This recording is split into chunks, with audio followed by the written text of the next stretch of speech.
नमस्कार। पिछली बार मैंने बताया था कि प्रपंच और परमार्थ दोनों ही जीवन के लिए आवश्यक है। क्या कहा था मैंने? प्रपंच और परमार्थ दोनों ही हमारे जीवन के लिए आवश्यक है। इसलिए परमार्थ के लिए संन्यास लेना, बीवी बच्चों को छोड़कर जाना, घर-बार छोड़कर जाना, ये सद्गुरु जी को स्वीकार नहीं है। क्योंकि आखिर प्रपंच से कोई भी छूटा नहीं है। मज़े की बात यह है, जो लोग आध्यात्म के लिए या परमार्थ के लिए घर-बार छोड़कर संन्यास लेते हैं, संन्यास लेकर किसी आश्रम में रहते हैं, वो भी कहाँ प्रपंच से बच पाए। प्रपंच से वो भाग नहीं सकते। आखिर वहां भी उन्हें काम करना ही पड़ता है, क्योंकि आश्रम चलाना हो तो काम करने के लिए लोग तो चाहिए, इसलिए वहां भी उन्हें काम करना ही पड़ता है। उसके सिवाय उनके पेट में निवाला नहीं जाएगा। इसलिए ऐसा नहीं है कि परमार्थ को चुनते ही प्रपंच से नाता टूट जाता है। सच कहे तो प्रपंच किसे कहते हैं, यही पता नहीं है लोगों को। प्रपंच यानी 5 चीजों का प्रकर्ष।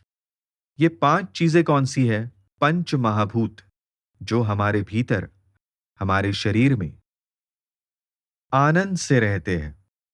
कौन से पंच महाभूत? पृथ्वी, आप, तेज, वायु और आकाश। ये 5 महातत्व कहिए, पंच महाभूत जो है, वो निरंतर एक दूसरे को नष्ट करना चाहते हैं। सामान्यतः आमतौर पर यानी पानी अग्नि को नष्ट करता है और वैसे अगर देखा जाए तो एक दूसरे को नष्ट करना चाहते हैं। हवा अग्नि को बुझाती है। परंतु ये पांचों महातत्व हमारे शरीर के भीतर राजी खुशी रहते हैं। समझे आप? दिव्य, ये शरीर दिव्य है, ऐसा सतगुरु जी जब कहते हैं तब यही वो दिव्यत्व है। इसलिए ये जो प्रपंच है, इन पांचों का प्रकर्ष है, यानी पंच महाभूत यहां बसते हैं।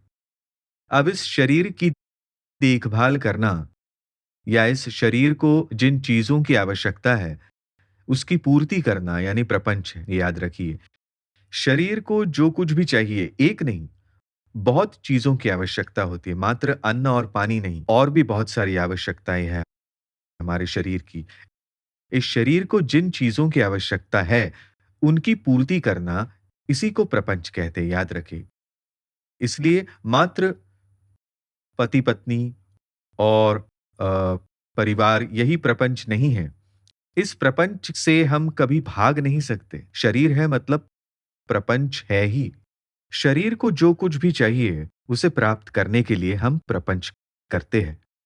इसलिए प्रपंच से कोई बचा नहीं है, यही मुझे बताना है, समझे आप? इसलिए प्रपंच को छोड़कर परमार्थ की ओर भागना सद्गुरु जी को मंजूर नहीं है। सद्गुरु जी क्या कहते हैं?